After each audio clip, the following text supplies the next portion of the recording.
Irmãos e irmãs, sejam todos bem-vindos à nossa leitura diária e à reflexão do dia, neste 30º domingo do tempo comum, dia 25 de outubro. A primeira leitura é retirada do livro do Êxodo, capítulo 22, versículos de 20 a 26. Assim diz o Senhor: não oprimas nem maltrates o estrangeiro, pois vós fostes estrangeiro na terra do Egito. Não façais mal algum à viúva nem ao órfão. Se os maltratardes, gritarão por mim, e eu ouvirei o seu clamor. Minha cólera então se inflamará, e eu vos matarei à espada. Vossas mulheres ficarão viúvas, e órfãos os vossos filhos. Se emprestardes dinheiro a alguém do meu povo, a um pobre que vive ao teu lado, não sejas um usurário, dele cobrando juros. Se tomares como penhor o manto do teu próximo, deverás devolvê-lo antes do pôr do sol, pois é a única veste que tem para o seu corpo e coberta que ele tem para dormir. Se clamar por mim, eu o ouvirei, porque sou misericordioso. Palavra do Senhor. Responderemos a esta leitura com o Salmo 17, cujo refrão sugerido é: eu vos amo, ó Senhor, sois minha força e salvação. Eu vos amo, ó Senhor, sois minha força, minha rocha, meu rochedo e salvador. Ó meu Deus, sois o rochedo que me abriga, minha força e poderosa salvação. Ó meu Deus, sois o rochedo que me abriga, sois meu escudo e proteção, em vós espero. Invocarei o meu Senhor, a ele a glória, e dos meus perseguidores serei salvo. Viva o Senhor, bendito seja o meu rochedo, e louvado seja Deus, meu Salvador. Concedeis ao vosso Rei grandes vitórias e mostrais misericórdia ao vosso ungido. A segunda leitura, retirada da primeira carta aos Tessalonicenses, o capítulo 1, versículos de 5 a 10. Irmãos, sabeis de que maneira procedemos entre vós para o vosso bem, e vós vos tornastes imitadores nossos de nosso Senhor, acolhendo a palavra com alegria do Espírito Santo, apesar de tantas tribulações. Assim vos tornastes modelo para todos os fiéis da Macedônia e da Acaia. Com efeito, a partir de vós a palavra do Senhor não se divulgou apenas na Macedônia e na Acaia, mas a vossa fé em Deus propagou-se por toda parte.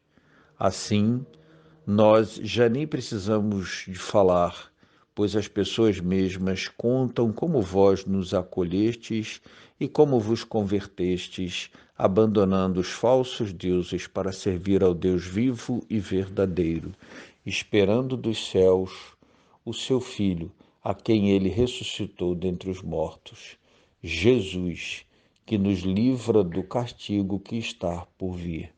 Palavra do Senhor. O evangelho proposto para hoje é do texto de Mateus, capítulo 22, versículos de 34 a 40.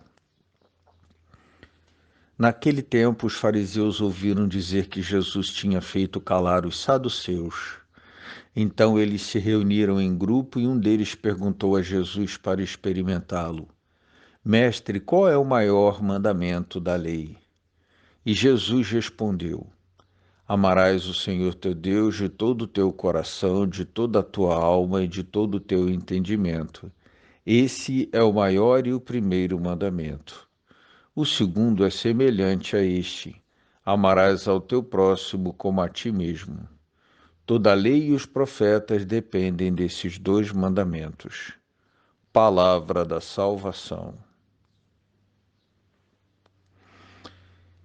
Está claro hoje, mais uma vez, na sequência das leituras dos domingos que temos acompanhado, depois daquelas diversas parábolas contadas por Jesus, que duramente criticava a postura de resistência dos mestres da lei e dos anciãos do povo à pregação do reino de Deus e o anúncio da boa nova de Jesus.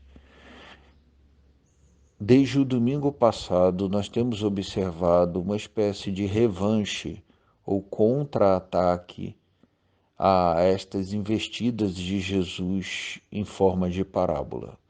Na semana passada, uma primeira armadilha foi colocada para Jesus quando lhe foi feita a pergunta acerca do imposto de César.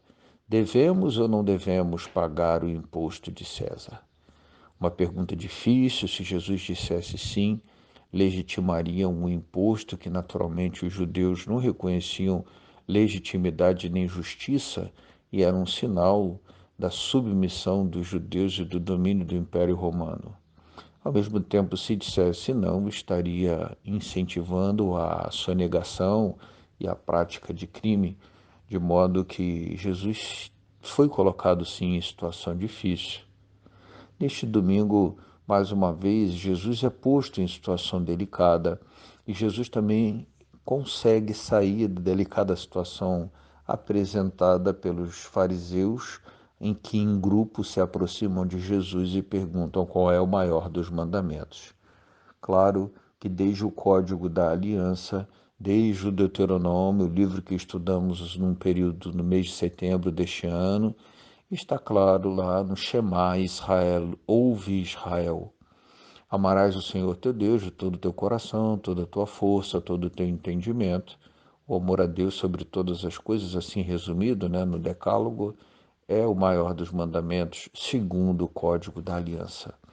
Mas Jesus aproveita a ocasião, em primeiro lugar, para fazê-los entender que, da parte dos fariseus, o fato de Jesus ter anteriormente calado os saduceus, usando a própria Escritura para fundamentar a fé na ressurreição, o que os saduceus resistiam muito ao conceito teológico de ressurreição. O fato dos fariseus celebrarem isso e até gostarem um pouco dessa maneira de Jesus ter se colocado diante dos inimigos religiosos e ideológicos deles, mostra que da parte dos fariseus havia alguma coisa no que diz respeito a compreender a dinâmica da nova aliança a ser compreendida. Ao mesmo tempo, Jesus estava sim numa situação difícil, porque Jesus não podia fugir da ideia de ter que responder que o amor a Deus sobre todas as coisas era o maior dos mandamentos. Ao mesmo tempo, a pregação de Jesus não descolava o amor a Deus do amor ao próximo. Jesus precisava, então, não deixar de fora o amor ao próximo como parte da sua boa nova. A resposta dada por Jesus não é exatamente a pergunta feita pelos fariseus, porque eles perguntam qual é o maior dos mandamentos, e Jesus responde de acordo com o que está no Shema, o maior dos mandamentos. Você já conhece, está lá no Deuteronômio: amarás o Senhor teu Deus de todo o coração, toda a tua força, toda a tua alma, todo o teu entendimento. Mas até à luz, e inspirado no texto do Êxodo, da primeira leitura de hoje, que fala da necessária atenção com o estrangeiro, com o órfão, com a viúva, e dessa dimensão do amor a Deus, que é a forma de amor ao próximo como extensão desse amor a Deus, Jesus diz então: e o segundo é semelhante ao primeiro. E nos dois mandamentos, como se fossem dois momentos de uma mesma hora, é que acontece a plena realização do mandamento, o mandamento do amor, que tem essas duas formas, como uma moeda que tem cara e coroa, o amor a Deus e o amor ao próximo. Penso que a leitura de hoje seja uma excelente ocasião para nós sempre depurarmos a característica do nosso amor, de modo a entender se há um desequilíbrio entre esses dois lados da moeda, os dois pratos da balança, essas duas medidas que devem concretizar a nossa experiência cristã do amor, que é o amor a Deus e o amor ao próximo, a dimensão vertical e a dimensão horizontal do amor. Um dia abençoado para todos.